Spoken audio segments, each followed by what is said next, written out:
Vamos a continuar desde la página 554 de este texto, el inciso B, la objetividad existe, de la apertura de la invocación. Entonces, comienza haciendo una breve cita a San Agustín, donde es trascendete ipsum, o sea, trasciéndete a ti mismo, ¿no? O nosotros podríamos emplearlo en un lenguaje más sencillo diciendo sal de ti mismo. Y la primera pregunta que se plantea en el texto es la siguiente: ¿cómo salir del ilusionismo de la cultura? Ya sabemos en qué consiste este ilusionismo. Y lo que es más importante, ¿cómo superar sus raíces en la propia existencia y adentrarse en la auténtica vida espiritual? O sea, en la libertad evangélica. Entonces, aquí, digamos que en esta clase lo que queremos nosotros es precisamente asumir estas dos cuestiones. En un primer momento, ¿cómo superar el ilusionismo que está tan arraigado en nuestra propia existencia? Y por lo tanto, ¿cómo será posible poder adentrarnos en la vida espiritual? Y en este sentido, la vida espiritual no es otra cosa más que la auténtica libertad evangélica. Y eso creo que hay que tenerlo muy presente. Cuando nosotros hablamos de vida espiritual, nos estamos remitiendo a la auténtica libertad evangélica, que es precisamente la gran aportación del cristianismo, ¿no? Esta auténtica libertad evangélica, ya iremos viendo en su momento en qué consiste y que nosotros podamos tener ya un concepto claro de lo que es precisamente la vida espiritual. Entonces, lo primero que se tiene que realizar, o lo primero que debemos hacer para poder superar el ilusionismo, es salir de uno mismo para ir al encuentro de la realidad objetiva. O sea, necesitamos liberarnos de nosotros mismos para poder acceder a esta libertad, a esta realidad objetiva. Pero este paso, aunque pueda parecer sencillo, en realidad no es nada simple. Y la razón es muy sencilla: nuestra cultura actual no nos ayuda para nada. Más bien, justo la tendencia actual de la cultura nos lleva a encerrarnos cada vez más en nosotros mismos, a reducir el mundo a mi pensar, a mi sentir, a mi habitual modo de comportamiento. Entonces, lo primero que tenemos que hacer en este sentido es invertir el transcurso de los acontecimientos. En lugar de irnos quedando atrapados cada vez más en nosotros mismos, debemos salir de nosotros para acceder a esta realidad objetiva. Ahora, esto conlleva a su vez una determinada convicción, el hecho claro de que esta realidad sí existe, que esta realidad no es una mera hipótesis subjetiva o un supuesto al que yo me tengo que aferrar como para no caer en algún tipo de vacío. Entonces, lo que necesitamos nosotros señalar es, por un lado, la necesidad del esfuerzo, al menos al principio, y de la atención espiritual hacia lo real. Entonces, aquí, lo primero que nosotros podemos ver en esta dinámica es un esfuerzo por salir de nosotros mismos, por romper de una vez por todas precisamente estas ataduras que nos han dejado encerrados en nosotros mismos. Y después, precisamente fomentar esta tensión hacia lo real, ¿no? Esta tensión que nos va a vincular con lo real. Entonces, lo primero que nosotros debemos de tener en cuenta es la manera en que esta vida espiritual precisamente va a requerir un esfuerzo en un primer momento. Y por ahí es justamente donde nosotros vamos a comenzar, o es lo primero que nosotros vamos a empezar a describir, para que vean cómo se trata de un esfuerzo que en último término todos debemos realizar. Y lo debemos realizar por dos simples razones. Primera, porque estamos ya desacostumbrados, y segunda, quizá más grave aún, porque ignoramos ya la necesidad de llevar a cabo este esfuerzo. el poder salir de uno mismo. Entonces, a su manera literaria e incluso poética, Florensky lo va a señalar de la siguiente modo. Estoy en esta amplia cita de la 554. Dice: se ha roto el último hilo que me ataba a la tierra. Siento el pecho oprimido por una losa sepulcral. Todo me es indiferente. Pasan los días grises, desesperantes. Ni un solo destello me ilumina, ni un solo rayo de luz. Todo está mortecino. Entonces, lo primero que vemos aquí es cómo Florensky nos empieza a describir lo que nosotros podríamos llamar estados subjetivos. O sea, mi propia condición individual. Y ahorita van a ver por qué es muy importante mencionarlos. Pero entonces, en este esfuerzo se trata precisamente de salir de los propios estados subjetivos.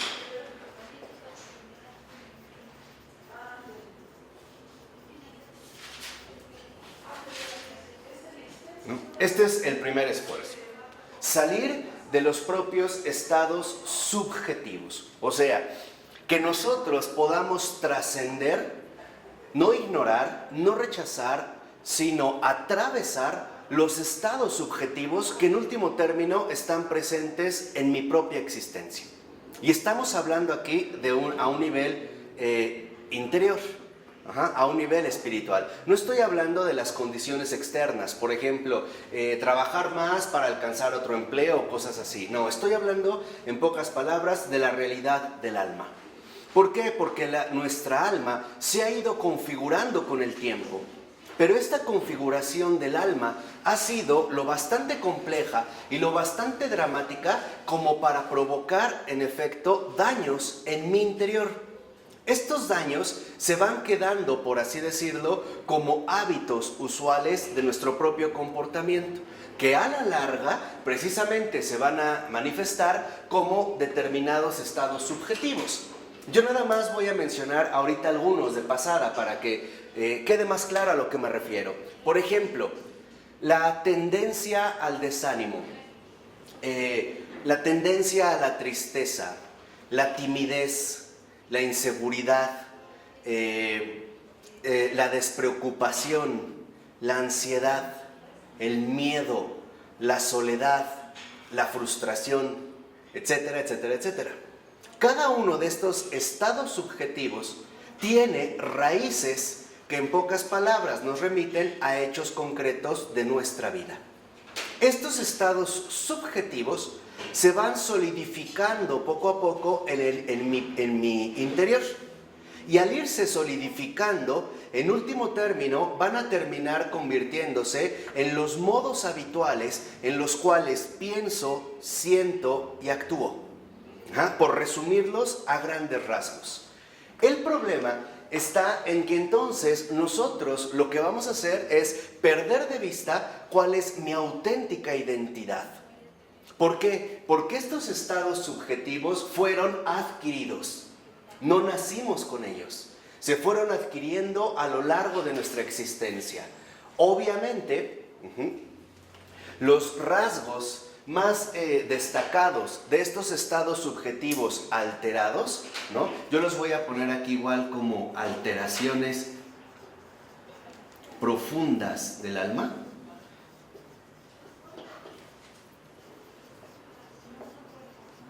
Estos estados subjetivos, estas alteraciones profundas del alma, se fueron estableciendo poco a poco como mi patrón de conducta.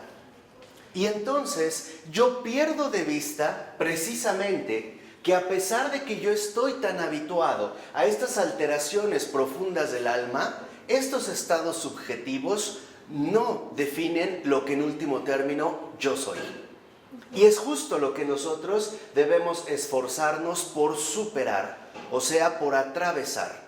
Por decirlo así, estas alteraciones profundas del alma se van volviendo capas sólidas y endurecidas alrededor de nuestro núcleo más íntimo. Yo les dije que les iba a hablar de una oración muy especial, que de hecho no es otra más que la oración cristiana, no es nueva. Lo que pasa es que se ha olvidado, pero necesitamos ir resquebrajando y rompiendo estos muros endurecidos que encuentran como obstaculizando, que se encuentran como bloqueando mi auténtico centro de vida. Y este centro de vida es luz. ¿Qué es lo que hace estas alteraciones profundas del alma? Eclipsan la fuente de luz que de hecho me sostiene y me recrea. Este es el paso primero que nosotros en efecto estamos llamados a realizar. Ahora, voy a hacer un comentario muy importante para que lo tengan en cuenta.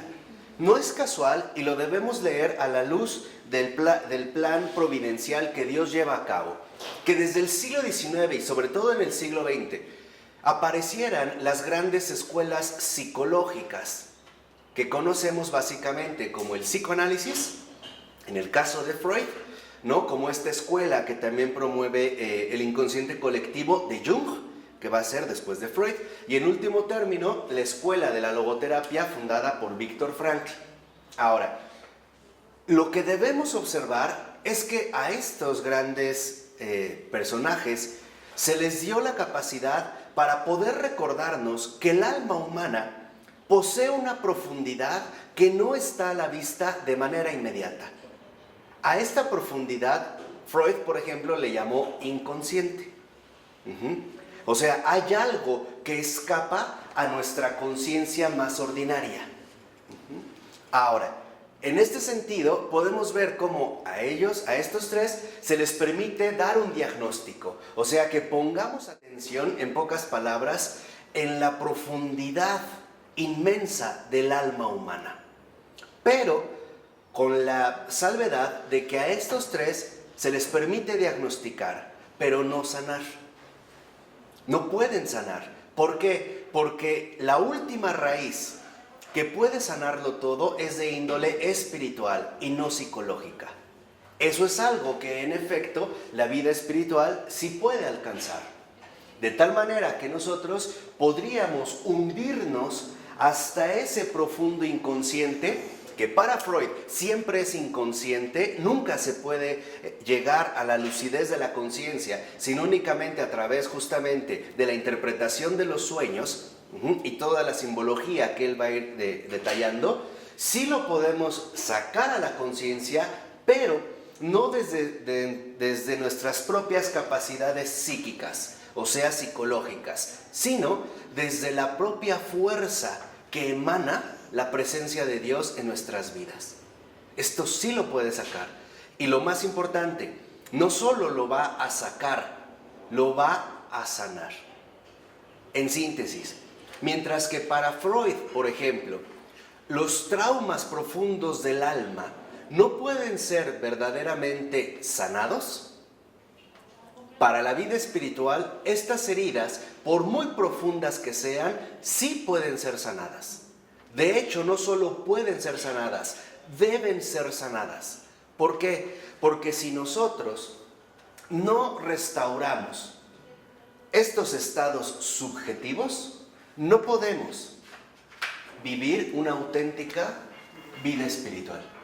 Y por lo tanto, si no asumimos el esfuerzo de restaurar los estados subjetivos y por lo tanto de sanar las alteraciones profundas del alma, no vamos a poder gozar de la auténtica libertad evangélica, que no es otra cosa más que el encuentro con Dios ya en esta tierra. En primer lugar, estas alteraciones profundas del alma, como les dije, eclipsan nuestra comunión plena con Dios. ¿Por qué? Porque la vida espiritual es una experiencia. Ahora, no pueden acceder de manera directa a esta experiencia porque la configuración de su persona ha sido alterada. Y estas alteraciones imponen un bloqueo fuerte que los lleva literalmente a perder de vista la presencia de Dios en sus propias vidas. Por eso es que no pueden. No es que no quieran, es que no pueden. Están, por así decirlo, hundidos en una oscuridad donde nadie les indica el rumbo que deben seguir. Entonces, este es el primer paso. El segundo, ¿cómo van a lograr acceder a esta experiencia a través de la oración. Pero, y aquí es donde entra la profunda aportación cristiana, no puede ser una oración aislada, debe de ser una oración dirigida. ¿Qué quiere decir? Alguien le tiene que acompañar y enseñar. Y ese alguien solo puede ser, a su vez, alguien que ha tenido esta experiencia. Nadie, decía el Señor, puede dar lo que no tiene. Entonces, el cristiano está llamado precisamente a que todo el mundo logre alcanzar esta auténtica libertad evangélica. Pero para ello tuvimos que haber sido sanados previamente. Entonces, la oración no solo es una recomendación a distancia, haz oración. No, porque en realidad no saben cómo orar. Y tampoco nosotros. Entonces, necesitan una guía. Necesitan un pastor. Necesitan un maestro. Entonces, esto es precisamente lo que está llamado a realizar cualquier cristiano. De tal forma que lo que podemos entonces en un primer momento percibir es que estas alteraciones profundas del alma sí son reales. Y estas alteraciones profundas del alma me aíslan de la realidad objetiva. Son justamente las que me van encerrando, encapsulando en mí mismo y no me permiten darme cuenta de la realidad objetiva de las cosas. Y por lo tanto, no me permiten contemplar la verdad. Es una alteración. Por eso les hablaba de alteraciones profundas del alma. Justamente lo que hacen es bloquear mi relación con la realidad objetiva.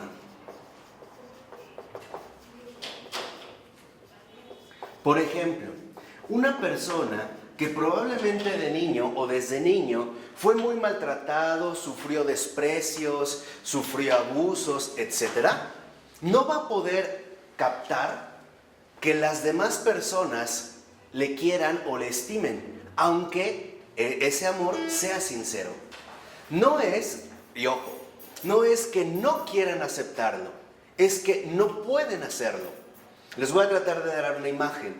Es como si desde niños, en su pequeñez, en su fragilidad, en su vulnerabilidad, le hubieran amputado los brazos que reciben a manos llenas el amor. No pueden, o sea, están amputados. Entonces, lo que hay que hacer es, por así decirlo, una fuerte renovación espiritual que va a ir desde lo más hondo hasta lo más externo.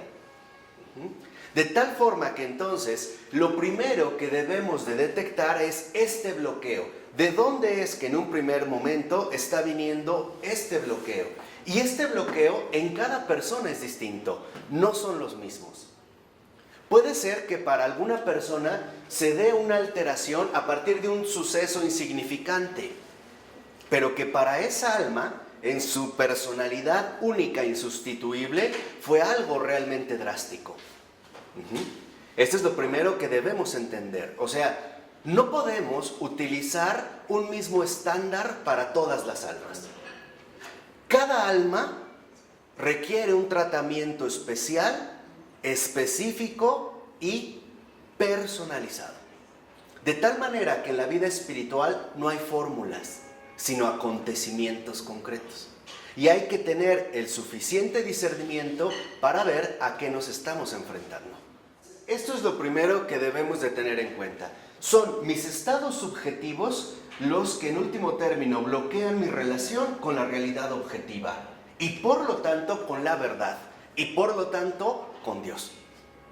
¿De acuerdo? Entonces, no se trata en este primer paso de buscar culpas o culpables. No ese es el punto. El punto está en detectar estas alteraciones profundas que habitan en mí, aunque yo no lo haya querido. Porque en realidad muchos de estos estados subjetivos no los escogimos nosotros, se nos impusieron. O sea, ni siquiera nos dieron la opción de elegir si queríamos o no. Simple y sencillamente se impusieron. Por ejemplo, el abandono de un padre o de una madre. No fue algo que se escogió, simple y sencillamente, ¿no? Fue como un acontecimiento tan drástico que el niño tuvo que desarrollar determinadas estrategias de supervivencia. ¿Para qué? Para poder salir adelante. Y como estas estrategias le funcionaron en este momento, las va a adoptar como si fuera el único criterio de vida que conoce. Y es esto lo que a nosotros nos limita el contacto con la realidad objetiva. O sea, para el niño, lo único que le quedó fue desarrollar, según sus capacidades, ciertas estrategias de supervivencia. Algunos desarrollan agresividad, algunos desarrollan timidez, algunos desarrollan inseguridad, algunos desarrollan ansiedad, otros desarrollan depresión. No podemos determinar qué va a desarrollar, pero lo que es un hecho es que el alma del niño va a responder. Y va a responder como pueda, ¿ok?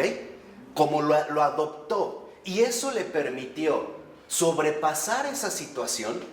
El niño ya no se va a desprender de este hábito adquirido. Y al adoptarlo, lo va a adoptar como si se tratara de su auténtica estructura ontológica.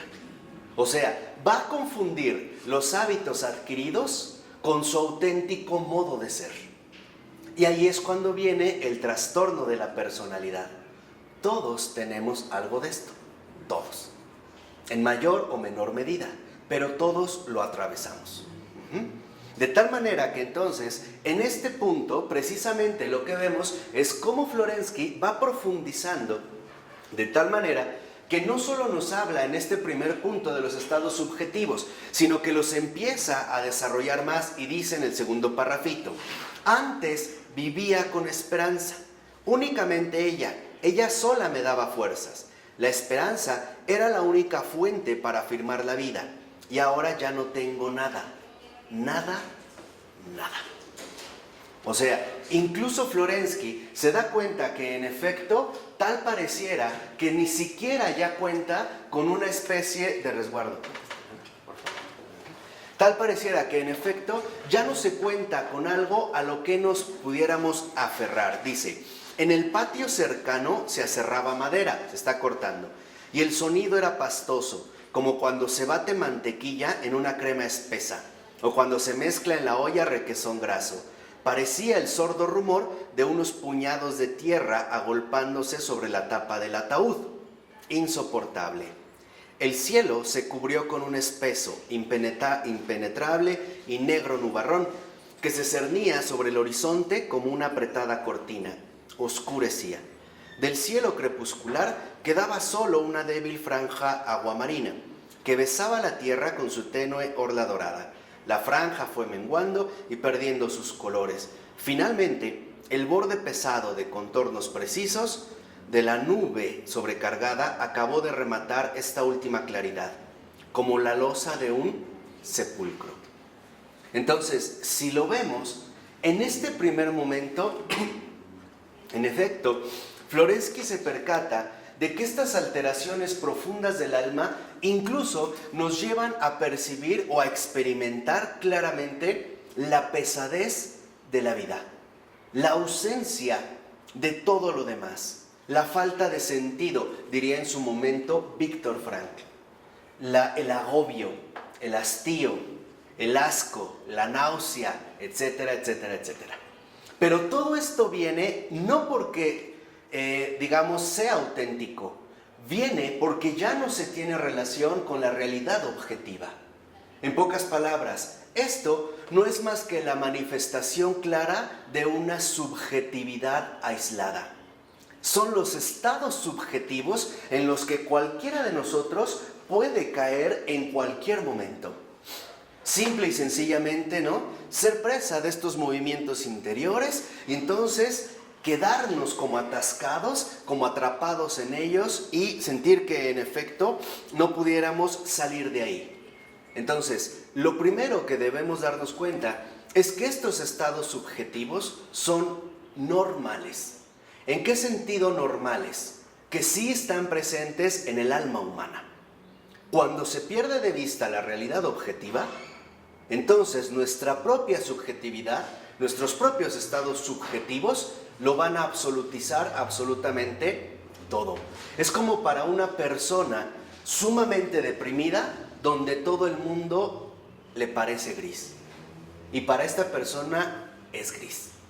No está jugando, o sea, en realidad, ¿no? en su estrategia, todo es gris. Y dice a continuación Florensky: y entonces pataleé de cólera. ¿No te da vergüenza, desdichado animal, de quejarte por tu propia suerte? ¿Es que no puedes renunciar a la subjetividad? ¿Es que no puedes olvidarte de ti mismo? Y aquí es donde Florensky da en otro punto central. El primer encuentro que nosotros por lo regular vamos a tener con los estados subjetivos al intentar superarlos, al intentar atravesarlos, el primero es un profundo vacío y una profunda pesadez. Pero después vendrá el enojo, vendrá precisamente la cólera. Y esta cólera se va a traducir como un autorreproche. Me reprocho el no poder salir de mí mismo. Hay gente que en efecto se reprocha con implacable dureza que no pueda dejar de sentirse mal, que no pueda dejar de estar llorando, que no pueda dejar de estar desanimado, etcétera, etcétera, etcétera, ¿no? Y échale ganas, pero no puedo, y entonces se empieza a recriminar. O sea, va a venir precisamente esta lucha. Y dice Florensky: ¿acaso, qué deshonra? ¿Acaso no comprendes que es necesario entregarse a lo que es objetivo? Es que lo objetivo, lo que está fuera y por encima de ti, no es capaz de atraerte. Infeliz, mezquino, estúpido. Lloriqueas y te lamentas como si todos estuvieran obligados a dar satisfacción a tus deseos. Ay, ay, no puedes vivir sin esto y sin lo otro. Bien, ¿y qué? Si no puedes vivir, entonces muere. Derrama tu sangre. Sí, con tal de vivir enteramente de realidades objetivas. Y no te rebajes a una despreciable subjetividad. No busques para ti condiciones favorables de vida. Vive para Dios y no para ti mismo. Sé robusto, mantén el buen temple, vive en la realidad objetiva, en el aire puro de las alturas, en la transparencia de las cumbres, y no en el bochorno de los valles putrefactos, donde las gallinas se arrebosan en el polvo y los cerdos se revuelcan en el fango. ¡Qué vergüenza! O sea, lo que detecta Florensky, esa es la experiencia de Florensky, Lo que detecta Florensky es que en efecto estas alteraciones profundas del alma lo único que provocan es revolcarnos en este lodazal donde no podemos respirar, sino más bien lo que sentimos es asfixia, hastío, asqueo, hartazgo. Y obviamente este asco, ¿qué va a generar? Molestia, porque me molesta sentirme así, pero no puedo dejar de sentirme de esta manera. Entonces aquí empezamos a ver en un primer momento cómo es que se va dando la dinámica de esta lucha. O sea, en síntesis, la primera lucha que vamos a tener, y es muy fuerte, quizá es la más fuerte, es que la subjetividad no nos va a dejar tan fácil que lleguemos a la objetividad. El yo mismo, todos mis estados subjetivos me van a hacer una guerra. Se van a rebelar contra mí mismo. ¿Por qué? Porque están ya acostumbrados a dominar mi vida. ¿Sí queda claro? Y no me la van a poner fácil. De hecho, se van a presentar tres fuerzas interiores que espiritualmente debemos de tener muy claras. Primera, la inercia.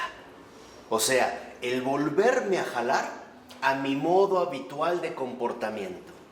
La subjetividad se revela y lo que me dice es: no te vas a ir de aquí. Esto eres tú y nada más.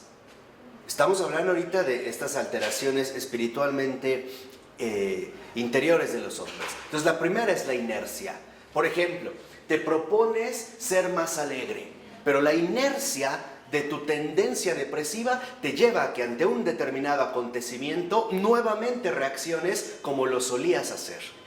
¿Por qué? Porque estas alteraciones se han vuelto los tiranos de tu vida. Te controlan. Cuando tú te quieres liberar, cuando te propones ir hacia la realidad objetiva, la subjetividad va a decir no. ¿Por qué? Porque la subjetividad, nuestra interioridad alterada, desordenada, nuestra psique, sabe muy bien que cuando nosotros alcanzamos la realidad objetiva, la subjetividad muere. ¿Por qué muere? Porque la realidad objetiva nos va a traer como resultado un nuevo ser. Es lo que Pablo distinguía muy bien entre el viejo yo y el nuevo yo. Entonces, en la auténtica libertad evangélica, primero muere el viejo yo. O sea, la subjetividad. Y en segundo lugar, aparece el nuevo yo. O sea, la objetividad.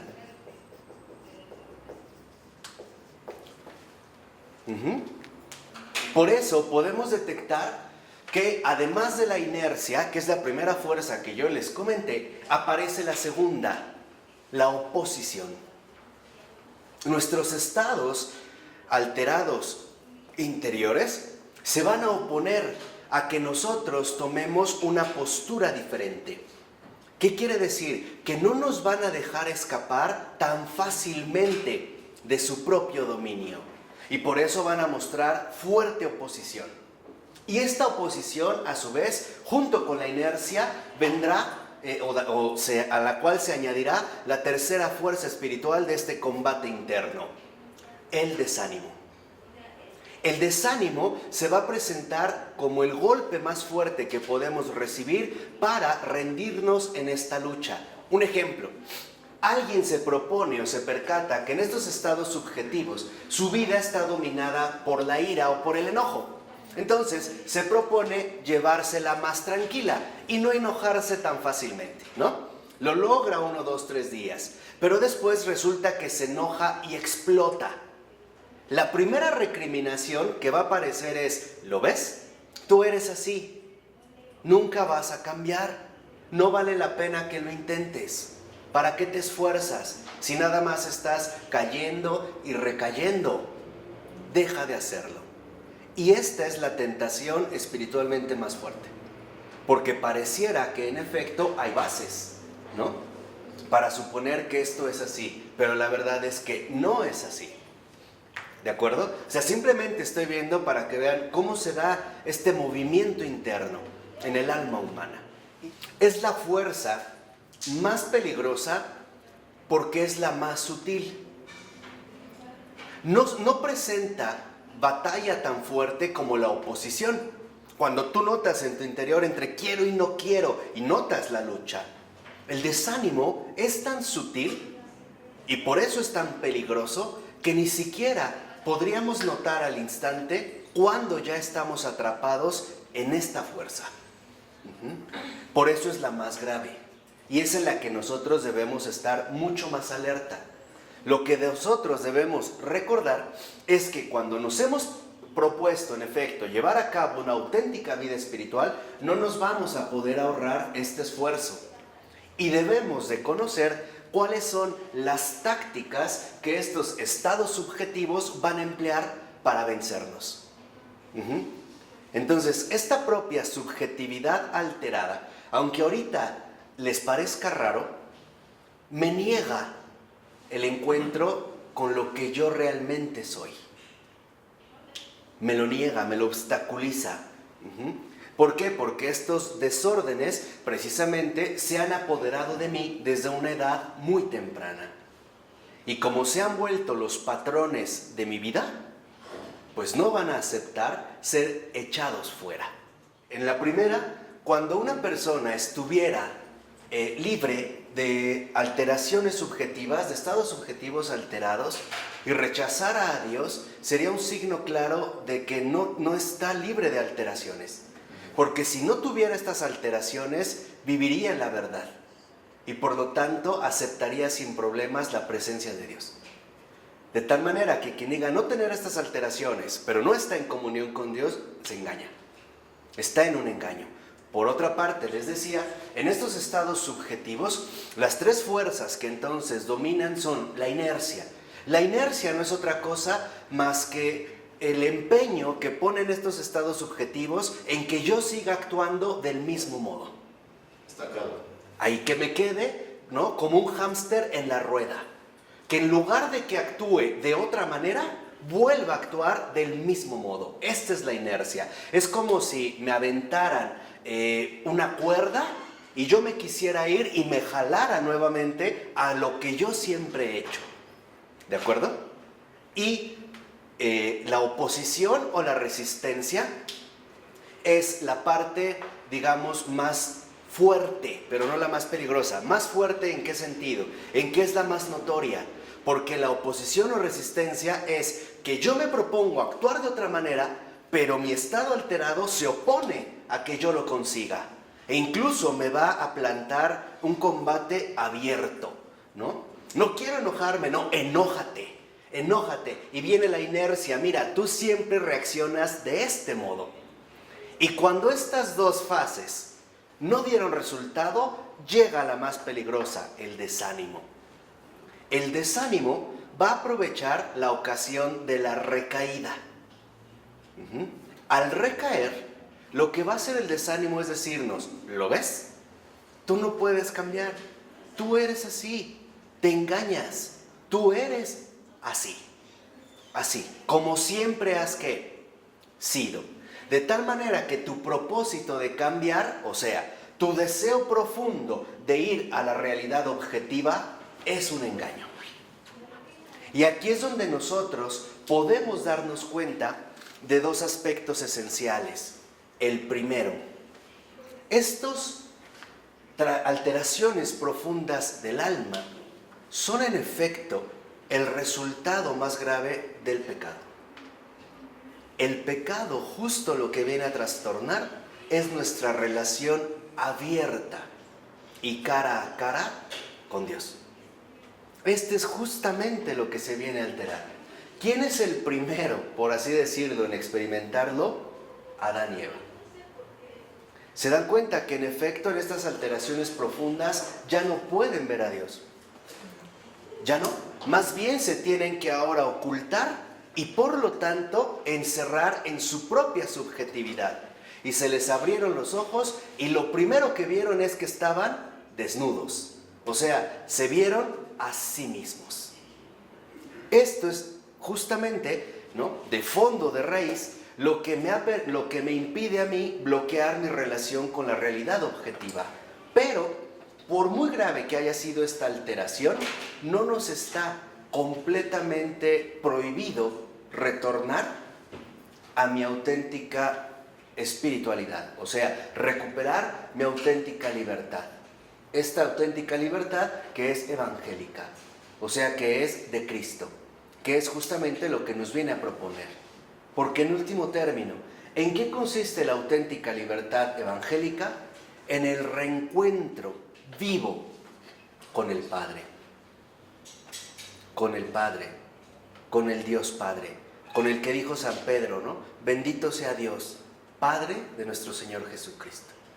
Esto es justamente el punto central que Cristo viene a, vamos a decirlo así, a instaurar y sobre todo a proponer a cualquier hombre. Es nuestro retorno a la casa del Padre. Por ello es muy importante que nosotros nos demos cuenta de que en efecto hay alteraciones profundas del alma que bloquean mi relación con la realidad objetiva y que en último término me van a imponer una falsa identidad. Esto va a traer consigo una falsa identidad.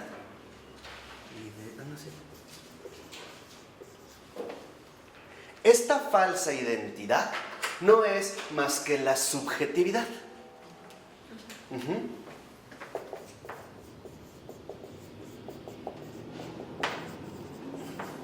Porque mi propio yo, para empezar, está ya alterado por los estados, ¿no?, individuales que se han ido o que han ido aconteciendo en mi alma desde muy temprana edad. De tal forma que la ruptura o la superación, en este esfuerzo que estamos describiendo por abandonar la subjetividad, significa que también voy a dejar de lado o atrás mi falsa identidad. ¿Por qué? Porque cuando aparece el nuevo yo en la objetividad, entonces nosotros nos reencontramos con la verdad. Y ahí se cumple lo que el Señor dijo: y la verdad os hará libres. Ahí está la auténtica libertad evangélica.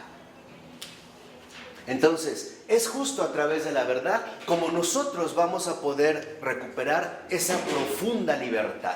Ahora, me voy a ir metiendo un poquito más a fondo. Lo que pasa es que me interesa, en síntesis, para los que están aquí y para los que no están aquí, que esto quede muy claro, porque después son ustedes los que van a ayudar a otras gentes. Por eso me interesa que les quede, pero claro como el agua. Que entiendan bien, paso a paso, de qué se trata. Continuando.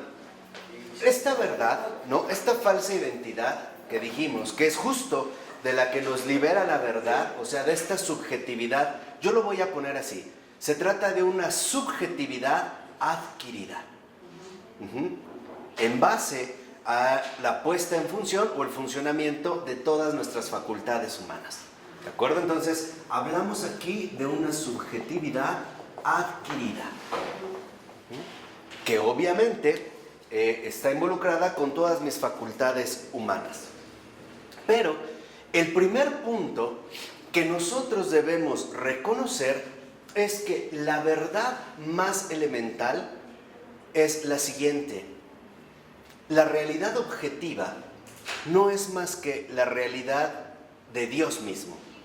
Y esta realidad está dada en la realidad de su creación. ¿Qué quiere decir? Que no todo se reduce a lo que yo pienso, siento, quiero, etc. Sino que en realidad el primer paso para ir recuperando la vida espiritual es darme cuenta que antes de mi subjetividad hay algo que me antecede: la creación de Dios. ¿Por qué hablo de la creación y no directamente de Dios?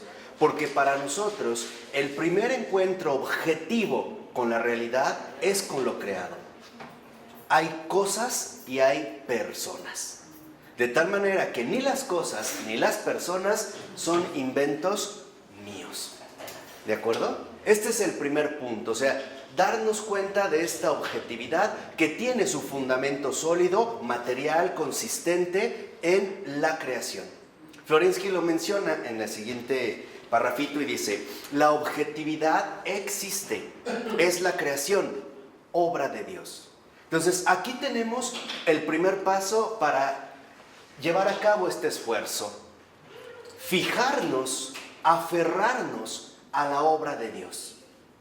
Este es el primer punto. Entonces, en este esfuerzo para superar nuestra subjetividad adquirida, necesitamos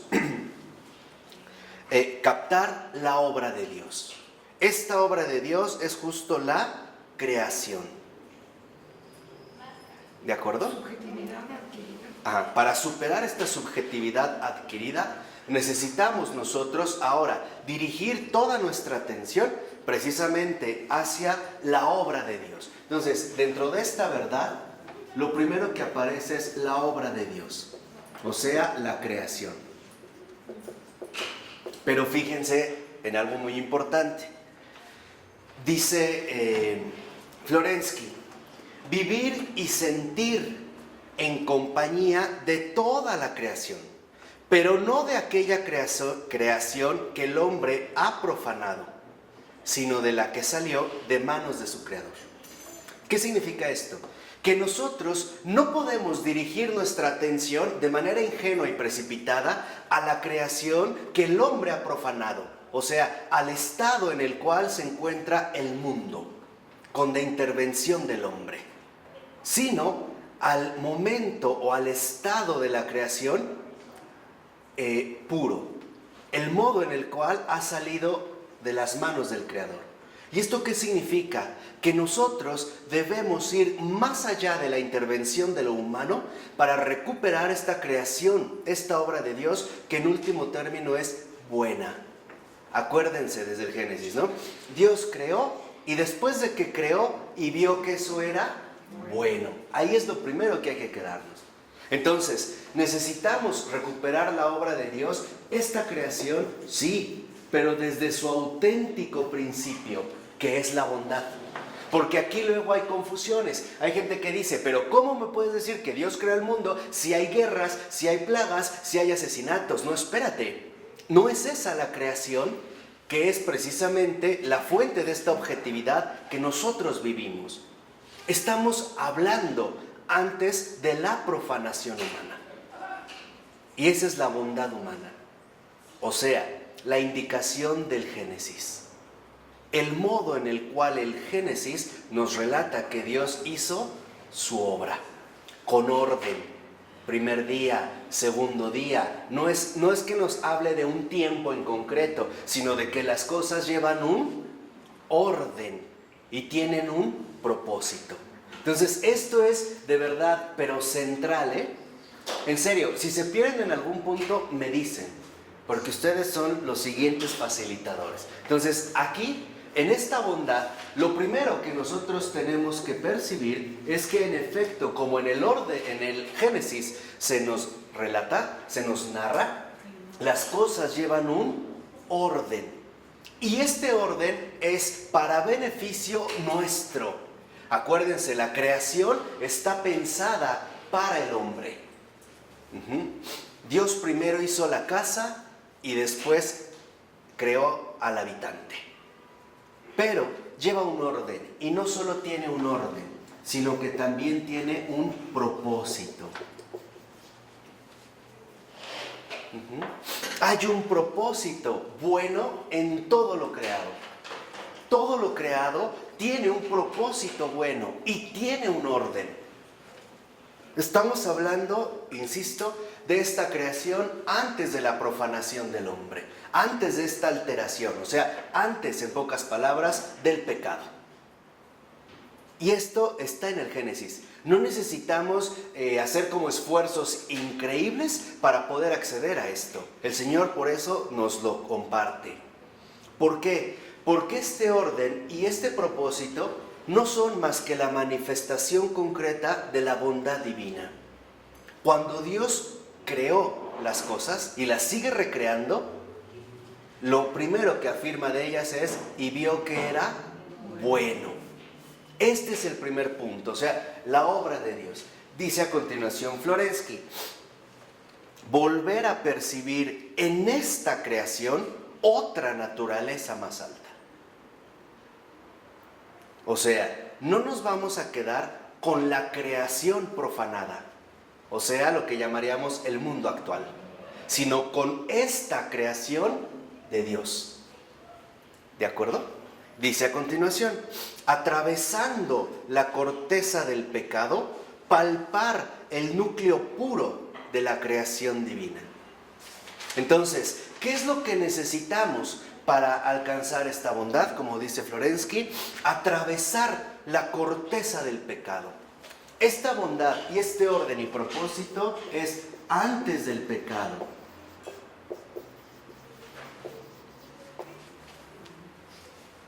Porque el pecado, acuérdense que viene a trastornar todo, la creación entera. Pero aunque la haya trastornado, eso no anula esta creación divina, buena. Porque esto fue primero.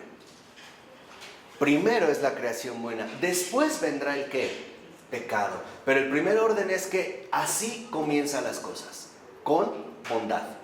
Dice a continuación Florensky, expresar esto es proponer la exigencia de la persona restaurada, es decir, espiritual. Y de nuevo se plantea la cuestión del ascetismo. Entonces, para que nosotros podamos realmente recuperar esta creación pura de Dios, la obra de Dios en su manifestación plena de bondad, necesitamos nosotros ser espirituales. O sea, romper las limitaciones, los desórdenes que nuestra propia subjetividad nos impone. O sea, para que yo pueda contemplar la bondad de Dios, necesito liberarme de mí mismo, de todos estos desajustes, trastornos, desórdenes que en mi interior se han ido, solidificando, se han ido fosilizando hasta parecer, incluso manifestarse como una subjetividad adquirida, pero falsa. ¿De acuerdo? Entonces, para que nosotros podamos llegar aquí, necesitamos la ascesis, o sea, purificación. Necesitamos irnos purificando de nosotros mismos, o por ponerlo en otros términos, necesitamos ir abandonando, irnos despojando de nuestros estados subjetivos. Necesitamos ser libres para comulgar con la verdad. ¿De acuerdo? Lo vuelvo a repetir esto último. Necesitamos ser libres para comulgar con la verdad. ¿Ser libres de qué? De nosotros mismos, de mis propios estados subjetivos, de todas las alteraciones profundas del alma que me impiden dirigirme hacia la realidad objetiva donde la verdad resplandece por sí misma. Vamos, por ponerlo en términos más sencillos, necesitamos estar sanos para formar parte de la verdad. Y necesitamos estar sanos espiritualmente. ¿Cómo se logra esto? A través de la oración. Pero lo primero que quiero que vean es precisamente el desarrollo. ¿Vamos bien? Entonces necesitamos primero estar sanos, ser restaurados, ser retomados por las manos divinas. Por ponerlo así, una imagen. Así como el Padre me creó con sus manos de una manera espléndida y como niños me caí en el parque, me revolqué en el lodo, pisé excremento, me rasguñé. Ahora volver a sus manos para que Él nuevamente ya no me va a crear, me va a recrear. O sea, para que aparezca una criatura nueva, una criatura renovada, una criatura precisamente restaurada. Entonces, el siguiente paso que nosotros tenemos que ver es que en efecto el peligro mayor al que nos enfrentamos es el siguiente: que la subjetividad adquirida ahora se convierta en algo absoluto. O sea, que no seamos capaces ya de abrirnos a la objetividad, sino que se convierta, por así decirlo, en un caparazón tremendamente duro que nos impide ver algo más. Y lo dice el texto en el siguiente párrafo a partir del tercer renglón. En la subjetividad corre el peligro de hundirse y de quedar fijada eternamente en sí misma. Nuestro autor se invita, por tanto, a sí mismo a salir de la propia subjetividad, buscando la objetividad máximamente real. ¿No? ¿Por qué? Porque si no, entonces nosotros correríamos el riesgo, que aparte es terrible, doloroso, de que la subjetividad adquirida se convierta en algo incluso absoluto para uno mismo. No en sí mismo, sino absoluto para mí mismo, para uno mismo. Y esto es precisamente lo que a nosotros nos hunde en este abismo sepulcral pesado, en esta losa, como dice Florensky, en esta losa de sepultura que no es más que mi propio yo. Entonces, ¿qué es lo primero que debemos hacer? Un movimiento de salida. Este movimiento de salida se llama éxtasis. El éxtasis Aquí vamos a poner en orden muchas cosas. Éxtasis no significa salir hacia otro ámbito raro donde tengo visiones, alucinaciones, coloquios y esto. No. El verdadero éxtasis no es más que un movimiento para salir de uno mismo. De ahí viene existencia. Entonces, aquí, lo primero que yo quiero que vean es que entonces, contrariamente a lo que hoy en día pensamos, existir no es quedarme en mí mismo. Existir es más bien salir continuamente, ¿qué? De mí mismo. De éxtasis, salir de uno mismo, salir de sí mismo. De ahí se derivó la palabra existencia. De tal manera que el que se queda atrapado en sí mismo, en sus estados subjetivos, en sus alteraciones profundas del alma, no está existiendo. Más bien está dejando de ¿qué? De existir. En otras palabras, no vive. Muere.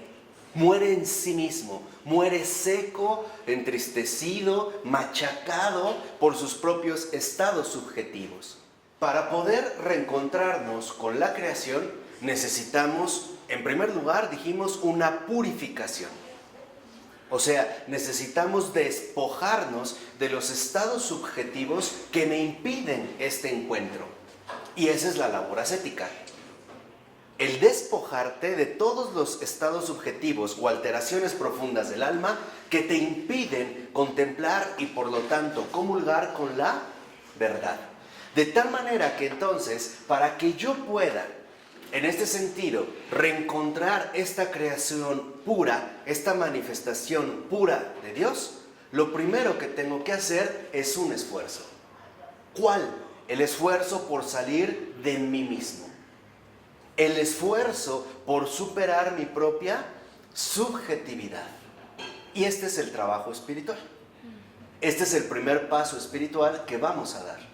De tal manera que entonces, como yo les comenté, la palabra existencia viene de éxtasis, salir de uno mismo. De tal manera que entonces, para que podamos hablar realmente de que alguien existe, es porque vive en la auténtica libertad que la verdad le da. Y la verdad os hará libres. Podríamos decir a lo mejor en términos más filosóficos. Y la verdad os hará existentes. Es justo el estar saliendo continuamente de ti mismo lo que te da la cualidad de existencia, de existir. Existir, en este sentido, no es más que el movimiento continuo de salir de ti. Y lo podemos ver en una imagen muy sencilla. Una persona depresiva que se encierra en su propia alteración interna, ¿se acaba o no se acaba? Claro, se destruye. ¿Qué quiere decir? Que entonces ya no existe, más bien se está aniquilando.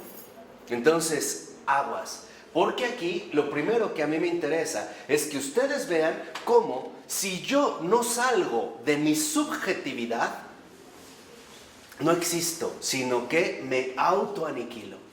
Lo opuesto a la existencia es la autoaniquilación. ¿De acuerdo? El que se queda aferrado, encerrado, atrapado en sus propios estados subjetivos, en estas alteraciones profundas del alma, lo único que le espera es la aniquilación. Y por lo tanto, ya la muerte espiritual aquí en la tierra. Y ese es el grave peligro que muchos corren. No es casual que en nuestro mundo contemporáneo, tan espiritualmente desordenado, sea la época donde se da el más alto índice de suicidios, depresiones, bipolaridades, trastornos de personalidad, trastornos emocionales, trastornos afectivos, etcétera, etcétera, etcétera. Y ya ahora empezamos a entender por qué. ¿De dónde vienen todos estos malestares? Precisamente de la subjetividad adquirida que se ha convertido en algo absoluto para esa persona.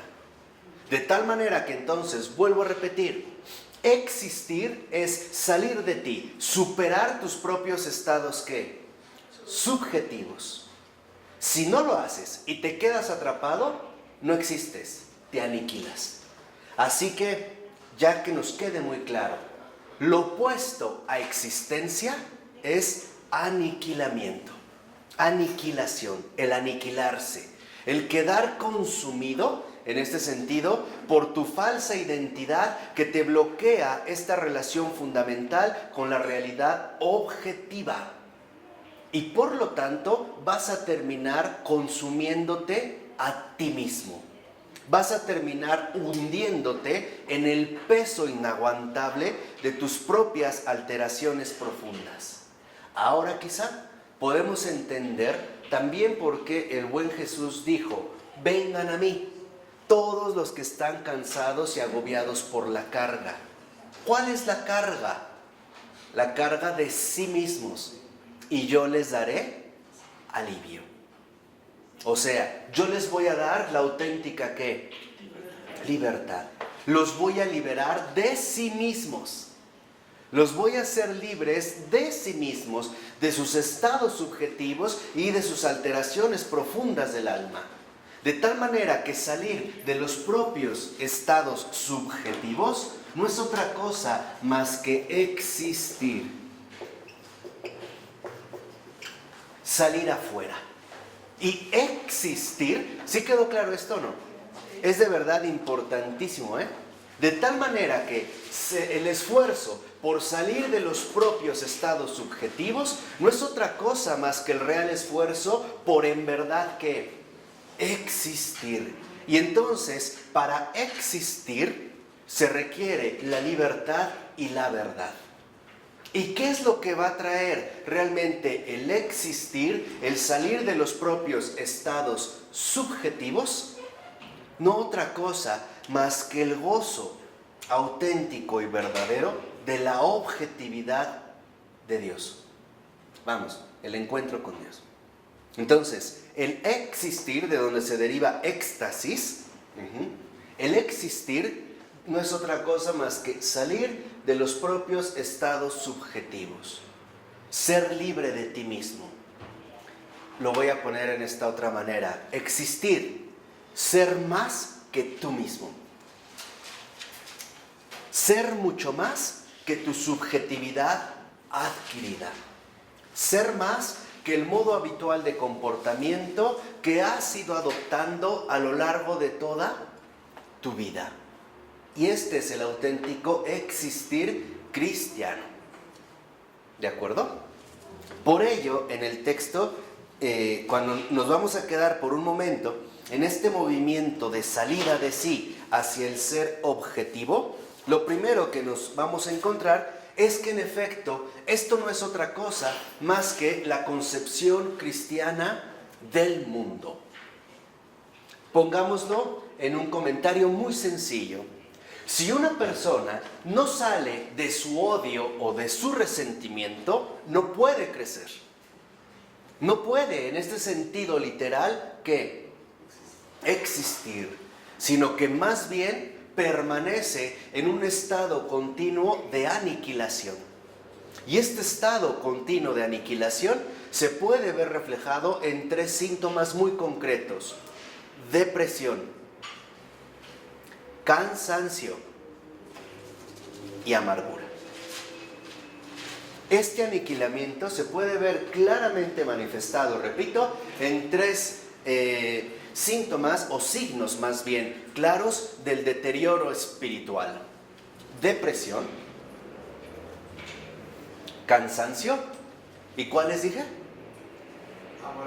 Y amargura. Hoy en día podemos ver cómo en efecto el mundo en general, pero Occidente en particular, está ya manifestando claramente el profundo deterioro espiritual que hoy en día afrontamos. Hoy, por decirlo así, vivimos una terrible inanición espiritual. Estamos espiritualmente anémicos. No tenemos una auténtica vida espiritual. De hecho, ni siquiera sabemos lo que es. Y esto hay que decirlo con sinceridad. Se pueden rastrear a partir de qué momentos. Pero este existir es justamente el salir de uno mismo. Y esa es la verdad. Esa es precisamente la realidad objetiva. O sea, el existir no es más que un movimiento penetrado. Uno, salir, salir fuera de sí mismo.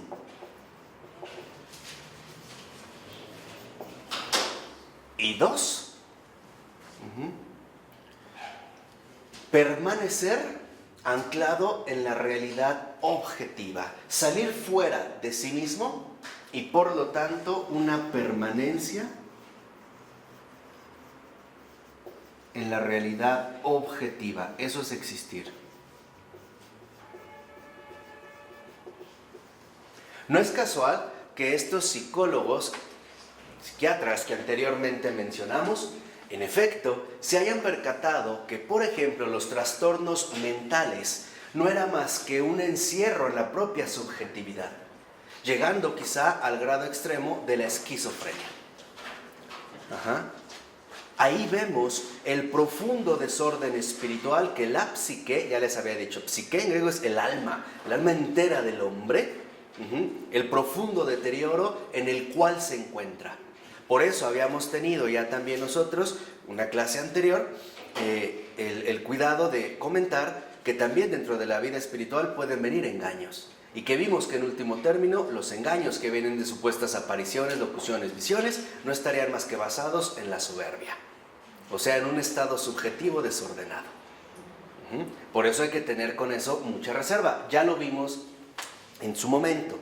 Yo lo que quiero es que se den cuenta de que este existir, este salir fuera de sí mismo, esta permanencia en la realidad objetiva, no es más que la búsqueda y el encuentro con la esencia misma de lo real. Ahí está la esencia de lo real. Y lo dice Florensky del siguiente modo. Si lo ven, en la 556, más o menos a la mitad de la cita, lo resume muy bien Florensky diciendo que he aquí lo que encuentro en la profundidad de mi esencia. Tú eres. Tú eres. Entonces, el existir no es más que el reconocimiento de esta máxima objetividad real que es Dios. Entonces es muy importante que nosotros veamos este movimiento de salida de sí mismo, el existir, comienza no con el yo, sino con el tú. De tal manera que este existir, en su doble vertiente de salir fuera de sí mismo y en la permanencia en la realidad objetiva, nos lleva a una confesión radical. Tú eres. Y aquí lo importante es que ahora vemos que el existir no comienza con el yo, sino con el tú, que sería el camino totalmente opuesto al camino cartesiano. Yo pienso, luego existo. Aquí no hay un yo. ¿Qué quiere decir? Que lo primero es un tú, no yo. Si lo ven, hay una afirmación que implica una negación. Tú eres, no yo.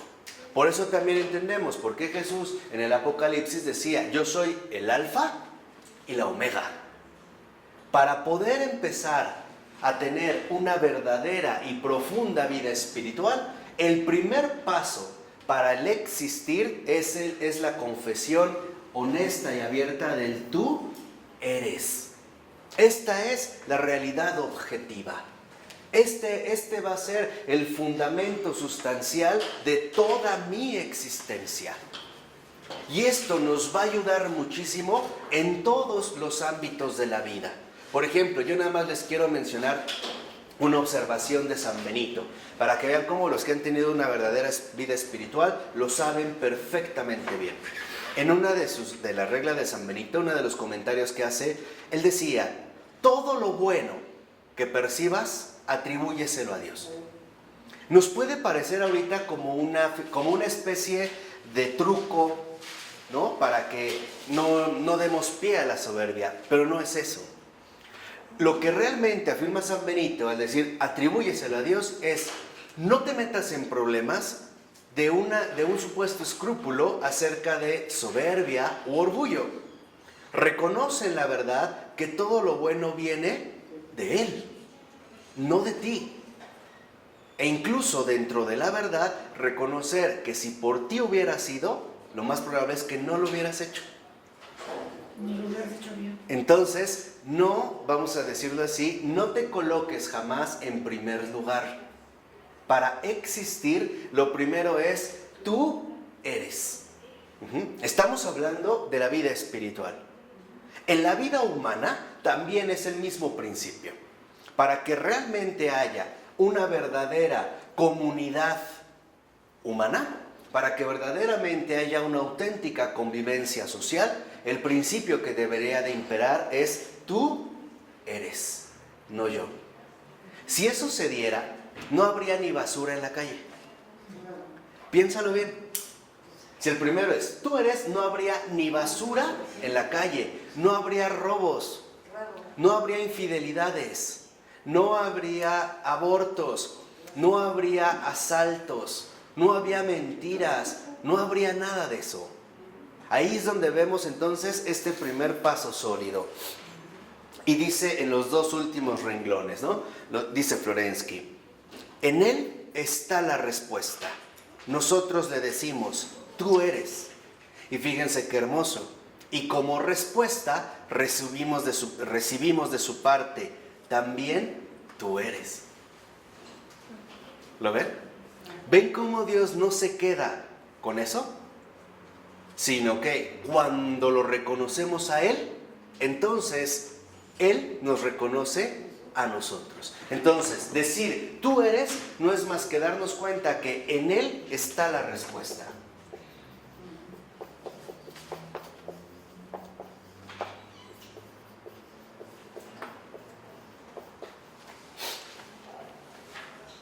Aquí sí podemos regresar a nosotros mismos sin temor a equivocarnos. Porque esta confirmación, dice, y Él recibimos de su parte, tú también eres, no viene de mi subjetividad adquirida, viene de Dios, o sea, de la total objetividad. Eso no es invento mío. Esto no es una atribución que yo pretendo arrebatar. No es más que la confirmación de mi propia vida. Y por lo tanto, no es más que la orientación total de todo mi existir. En Él está la respuesta. De tal manera que entonces, en este paso, dice ahí mismo a continuación Florensky, este es el punto de apoyo de nuestro ser. Cuando nosotros reconocemos la verdad, o sea, el tú eres, cuando realmente reconocemos que en primer lugar está Dios, Él nos va a devolver el fundamento de nuestro ser, al decirnos, tú también eres. Y dice, la experiencia de Dios como verdad no puede ser olvidada. No se puede olvidar.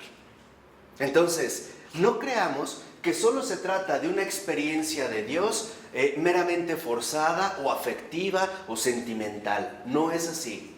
Es una experiencia profunda y radical en la verdad, que se resume en dos simples palabras. Tú eres. En Él está la respuesta. Tú eres. Y Dios, vimos, nos responde, tú también eres. Dice, solo a partir de este momento el hombre comienza a reconocerse a sí mismo como hombre. Y hasta que no ha experimentado en su conciencia este mínimo de vivencia mística, el hombre no es para sí mismo más que un animal con semejanza de hombre. Entonces, fíjense, para Florensky, esto es el principio y es el mínimo, lo básico, lo esencial. Dice, el que ni siquiera ha tenido esta experiencia mínima, no es más que un animal con apariencia de hombre.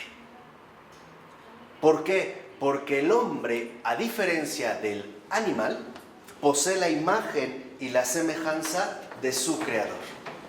El animal no. El hombre es el que le puso el nombre al animal, pero el animal no le responde. ¿O sí? Eso es lo que quiero, ¿verdad que no? No le responde, pero Dios crea al hombre. ¿Y qué espera del hombre? La respuesta. Y ahí es donde encontramos el profundo misterio del lenguaje y de la voz. Perdón, ya estoy en la edad, es que me estoy recordando de las lecturas, que ahora entiendo por qué tuve que leer todo esta semana, ¿no? Pero la voz, ¿qué es la voz?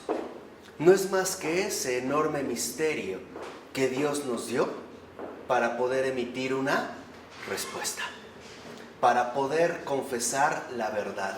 Por eso tenemos voz. Santa Hildegarda de Bingen, que es una pero santaza extraordinaria, decía que justo lo que perdió Adán con el pecado fue la voz. Fíjense qué hermoso, ¿eh? Y que por eso el hombre ha tenido que recurrir a la invención de la música para poder recuperar un poco el vacío de esa voz, que no es más que una comunicación directa y clara con el Creador. De tal manera que entonces el lenguaje, diga lo que diga Rousseau en sus teorías bastante ingenuas, por no decir ridículas, acerca del origen del lenguaje, que hicieron señas y por necesidades, pero presuponen que ya tienen un lenguaje, ¿no? Quiero una manzana, quiero comunicarme, o sea, puro disparate, pura tontería. El lenguaje no es más que ese misterio profundo que a nosotros precisamente nos permite confesar la verdad. Por eso es que debemos tomarnos muy en serio el lenguaje. Vuelvo a insistir, nada de mentira. Nada, nada. Porque el lenguaje es justamente esta capacidad profunda que se nos da para tener este principio fundamental del existir. Es una confesión. Tú eres. Y dice Florensky, el que no ha tenido ni siquiera esta mínima experiencia mística, ni siquiera es un hombre, es una bestia, un animal con apariencia de hombre. Entonces, fíjense qué curioso, Florensky en efecto considera que este esfuerzo consiste en entrar en ti para salir de ti, entrar a tu yo y descender hasta este profundo centro vital de tu ser y reconocer que ahí ya no hay un yo, que ahí solo hay una verdad. Tú eres, o bien Él es, o bien Señor mío y Dios mío. Lo vemos también con Tomás, ¿no? Duda por su subjetividad adquirida, hasta no ver, no creer. Ahí vemos la subjetividad. Cuando Jesús le dice, ven y mete tu mano en mi costado, y llegas y deja, ¿no?, de estar dudando y cree, y Tomás lo hace. Ahí vemos, en efecto, un ejemplo clarísimo de lo que es la vida espiritual. Toda la subjetividad adquirida de Tomás se vio derrumbada en un instante. Tan es así que Tomás ya no solo duda, sino que ahora confiesa plenamente la verdad. Y lo que dice Tomás es tú eres. Cuando le dice Señor mío, Tomás confiesa que el que tiene enfrente, el resucitado, es un verdadero hombre. Por eso le dice Señor mío y Dios mío. O sea, no solo es hombre, también es Dios. Y cae de rodillas. Ahí es lo que vemos. En Tomás está clarísimo lo que es esta confesión de la vida espiritual. Este primer paso, donde debemos nosotros entrar a lo más profundo que hay en nuestra interioridad para finalmente alcanzar la auténtica libertad evangélica. Esta confesión rotunda que lo que me hace expresar es más bien tú eres, no yo. Cuando llegamos a este fondo, que por cierto, en la oración, y especialmente en una oración que se llama centrante, después ya les daré los pasos, se puede percibir claramente una como esfera de calor y de luz, la vida. ¿Se acuerdan como en Génesis cuando el Señor le insufló su espíritu? Se percibe en la persona y se nota que no viene de mí. Y además hasta tiene una ubicación corporalmente precisa. ¿Aquí o aquí? Cuando se llega a ese centro, regresamos a nosotros mismos, pero ya no con mi subjetividad adquirida. Ya llego con la confirmación o la respuesta que Él también me dio. Es como si Él me dijera, levántate. ¿Se acuerdan cómo le gritó Jesús a Lázaro? Levántate y anda. Camina. Es como si el Señor nos dijera, levántate, levántate de este sepulcro que se había convertido para ti tu propia subjetividad y camina. Camina en la verdad, o sea, existe. Y esto se logra, ¿eh? De hecho, no es una experiencia para iluminados, monjes, anacoretas, solitarios, santos, no. Es la experiencia básica y fundamental de cualquier cristiano. El problema es que la hemos olvidado. Y nuestra cultura, en lugar de irse por la vía auténtica de la verdad, yo soy el camino, la verdad y ¿qué? Y la vida. Y aquí vemos cómo se cumple nuevamente, no en el levántate y anda, revive, existe, culmina en la vida. Hoy nosotros más bien somos unos idólatras de la subjetividad. En una palabra, somos idólatras del yo. Somos idólatras de nosotros mismos. Pero no profundizo lo suficiente en mí, una, y es real, porque nadie me ha enseñado. Dos, porque nadie me ha acompañado, ni siquiera me dijeron que esto era posible, para alcanzar este fundamento central de que en lo más íntimo de mí no estoy yo, sino ¿quién? Él. Porque Él me ha creado. Y es aquí donde encontramos el punto esencial de la creación en mi vida. En mi vida. Al principio esto les puede resultar, vuelvo a insistir, como si fuera solo para algunos, que Dios dio su gracia. No. Esto no es más que el don de la gracia bautismal. Esto no es más que el privilegio tan inmerecido de ser hijos de Dios. O simplifíquenlo. Todo esto no es más que el don enorme de llamarse cristiano. No es para los santos, es para todos. No es para los monjes, es para todos. No es para que te vayas 2 años o 10 años allá a un desierto, a un bosque solo ahí medio salvaje y primitivo, ¿no? No. Es simple y sencillamente el verdadero sentido de la vida, el existir cristiano, que hoy en día está atrofiado, que está realmente quebrantado. ¿Por qué? Por nuestro culto moderno a la subjetividad. Tú date cuenta hasta en la forma en la que hablas. Bueno, te dicen algo en una conversación y dices, bueno, en mi opinión, o sea, yo pienso, no, yo digo, o sea, como que decir, yo estoy aparte, ¿no? Hoy somos como alérgicos a la comunidad. somos como bolas aisladas unas de otras, ¿no? Yo pienso, yo creo, tan es así que incluso gramaticalmente el yo ni siquiera es necesario. Si yo digo, yo leo, puedo decir leo. Y se entiende perfectamente que, bien, cuando digo, yo te amo, no me lleva al amor, me lleva a ese yo que lo dice. Esa es justamente la egolatría. Dime, Marta. Oye, pero antes de de Lázaro, hoy viene mucho pedirle a él, ¿no? Pedirle que venga esa transformación profunda. O sea, Pero basta algo bien sencillo, Marta. El deseo. Basta. Mira, lo vamos a ver ahorita con Santa Gertrudis, pero basta con que tú tengas la intención de encontrarte con Él para que Él salga a tu encuentro. ¿Por qué? Porque si nosotros quisiéramos atravesar por nuestras propias fuerzas todos estos estados subjetivos, no aguantaríamos. Serían dolorosamente insoportables. De verdad.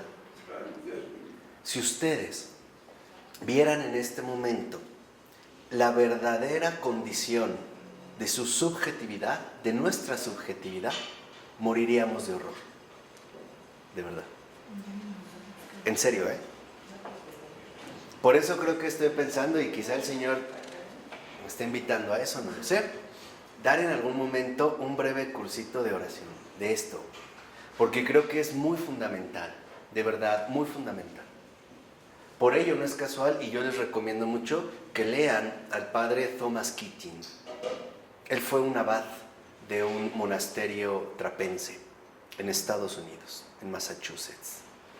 Y ahorita me parece que se encuentra en Colorado, aún vivo, ya mayor. Pero todo lo que encuentren de Thomas Keating, léanlo. Creo que él les puede aclarar e incluso volver a estimular la recuperación profunda de la vida espiritual. O, si en algún momento ustedes lo deciden, fuera de, pues damos un comentario de esto. Hacemos un curso de oración o algo por el estilo. Pero creo que es muy importante que ustedes, otra vez, no pierdan de vista lo que realmente significa el existir. Es seguir las palabras del Señor. Yo soy el camino, la vida. Perdón, yo soy el camino, la verdad y la vida. Es reconocer que Él nos conduce, que nos lleva a la verdad y que de la verdad nos hace emerger realmente en la vida. No en la vida, no en el bios, sino en el Zoe, en la vida eterna, en la vida que solo Dios puede darnos. Estas son las aguas vivas de las que habla Jesús en el Evangelio. Aquí radican las aguas vivas que Jesús le dio a la samaritana. Aquí están estas aguas. Y el Señor dijo, el que beba de estas aguas no volverá a tener ¿qué? Sed. ¿Por qué? ¿Por qué no volverá a tener sed? Porque estará inmerso en la verdadera existencia que permanece en la verdad y por lo tanto en la vida. Y esta, igual el Señor decía, ¿no? Serán como manantiales de agua fresca que no fallan. Lo decía también ya en algunos profetas, creo que con Isaías, ¿no? Como huerto regado. Entonces, este es el punto central. ¿Por qué?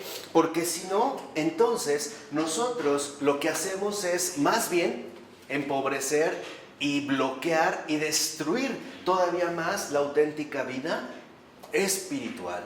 Lo central es que nosotros nos demos cuenta que el primer paso es una apertura, profundizar en serio, profundizar a fondo, tomarme tan en serio la subjetividad adquirida que llegue hasta donde esto ya no está, que no me deje atrapar por sus engaños y bloqueos, sino que traspase firmemente toda mi subjetividad para darme cuenta que en lo más hondo de aquí no estoy yo. está Él. ¿Y qué es este Él? El que nos hace exclamar precisamente el primer paso de este esfuerzo. Tú eres. Por eso, como lo dice a continuación Pavel Florensky, la entrada en sí mismo para salir de sí es pues el primer paso hacia el encuentro con la realidad salvadora. Entonces, esta es la dinámica del esfuerzo. La entrada en sí mismo para salir de sí. La entrada real y profunda en sí mismo, pero para salir de sí. O sea, la entrada en mí mismo para salir de mí a través de la ¿qué? De la verdad. Y por lo tanto, encontrar esta realidad salvadora. Entonces, tenemos básicamente dos opciones. O nos abrimos a la verdad, o nos quedamos encerrados en mi propia subjetividad y por lo tanto en las propias alteraciones profundas del alma, que lo único que van a traer consigo es destrucción y muerte, o sea, aniquilación.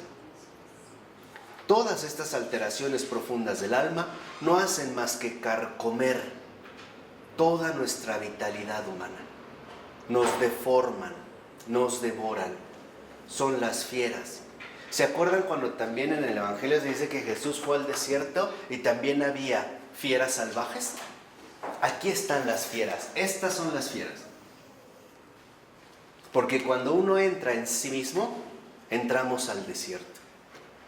Ahí está el desierto y hay fieras salvajes. Y pasaremos hambre, y habrá esfuerzo, y habrá temores y a lo mejor frío. Pero no se queda ahí el propio relato evangélico. Y vendrán las tentaciones, ¿no? ¿O no? Ahí se dan.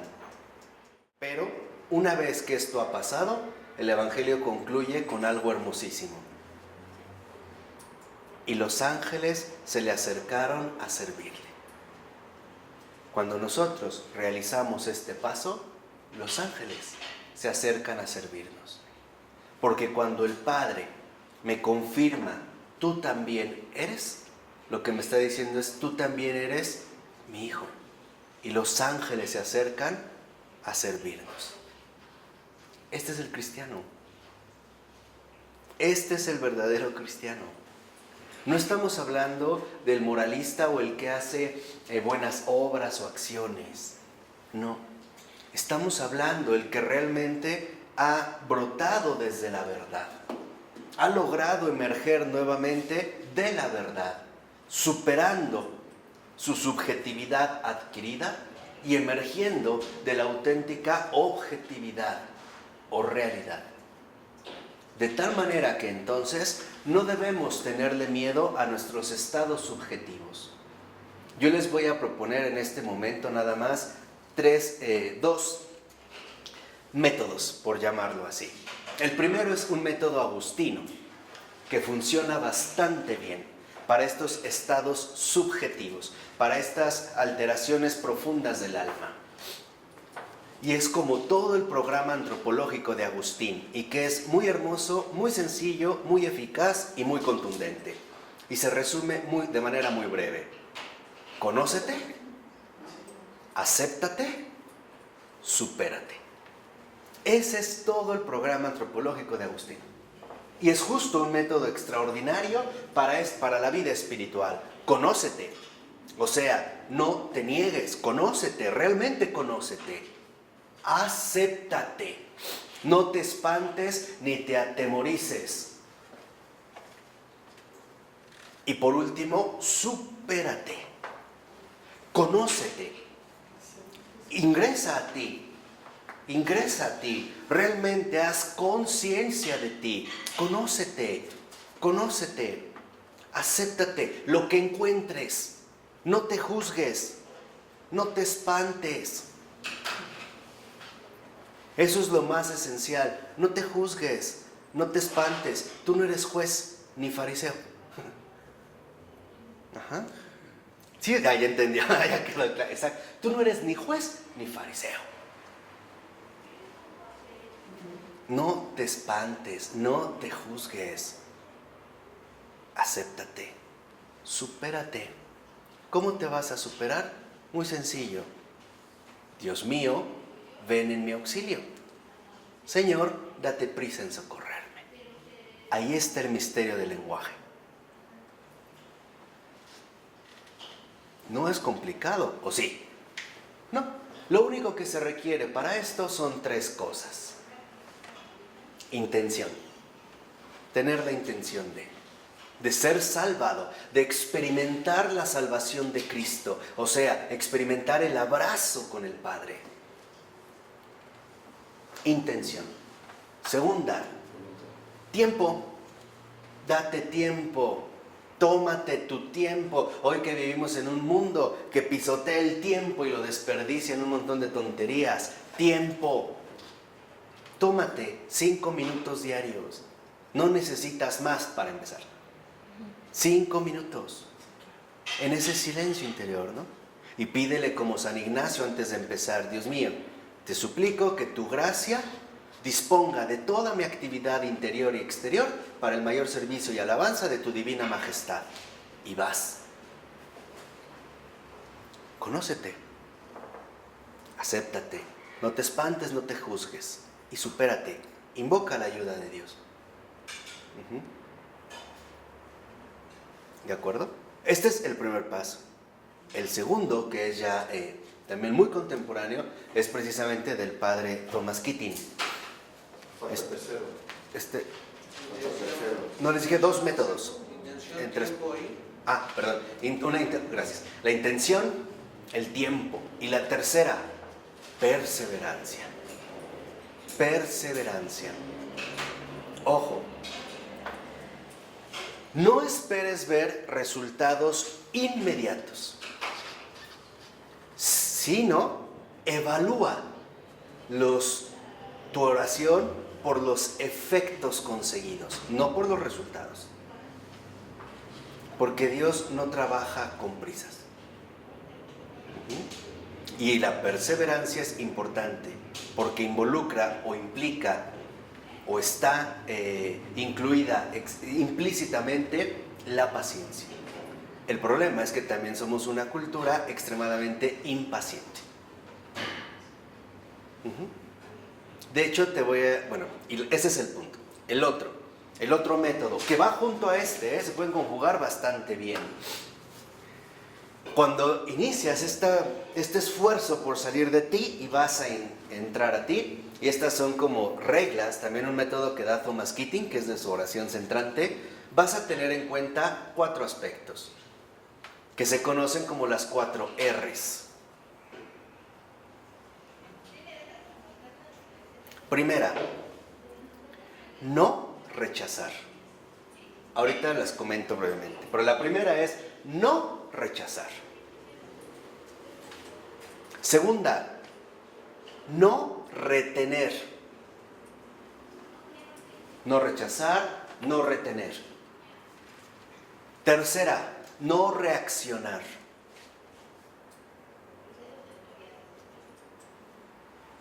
Y cuarta, retornar. Retornar a la palabra sagrada. Ahorita van a ver a qué me refiero.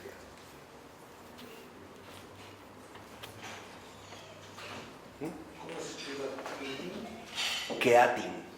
Thomas Keating. Me los escribo aquí.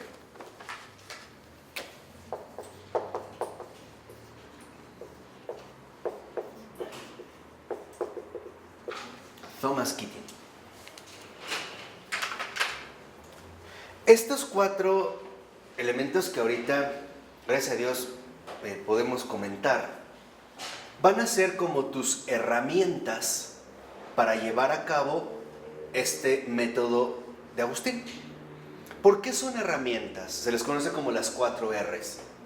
Porque cuando tú empiezas realmente a llevar una vida espiritual y la oración, que es lo que veremos la siguiente ocasión, y realmente te lo tomas en serio, se van a presentar fenómenos que son normales, pero que a ti te pueden resultar extraños.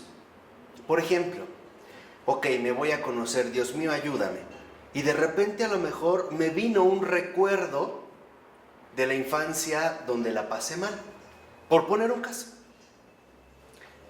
Lo que tienes que hacer es no rechazar, no decir, no, esto no pasó, o de esto no quiero hablar, no, tienes que dejarlo fluir, dejarlo pasar. Y eso involucra que no lo vas a retener, no te vas a quedar ahí. ¿Por qué pasó? ¿Cómo fue posible? Bla, bla, bla. Y no vas a reaccionar. O sea, no vas a reaccionar ante esto, entonces te vas a hundir en un pozo de tristeza. O en la ira de la injusticia. ¿Sí me explicó? No. Simple y sencillamente vas a dejar que pase. No rechazo, no retengo y no reacciono. Lo dejo pasar como una ola. Como si estuviera en el mar y llega una ola y no extiendo los brazos para detenerla, ¿verdad? Ni me espanto si está grande o pequeña, ni digo, no viene nada y me volteo, ¿no? Simple y sencillamente que pase. Y retornas a tu palabra inicial. Dios mío, ven en mi auxilio. O Señor mío y Dios mío. Y deja. ¿De acuerdo? Lamentablemente ahorita no les puedo decir más, pero creo que vamos avanzando, porque sí hay como que asimilarlo, ¿no? Hay que llevarlo. Entonces, acuérdense, decía también el gran Luigi Giussiani, el cristianismo es una experiencia, pero es una experiencia de vida eterna, no es una experiencia cualquiera.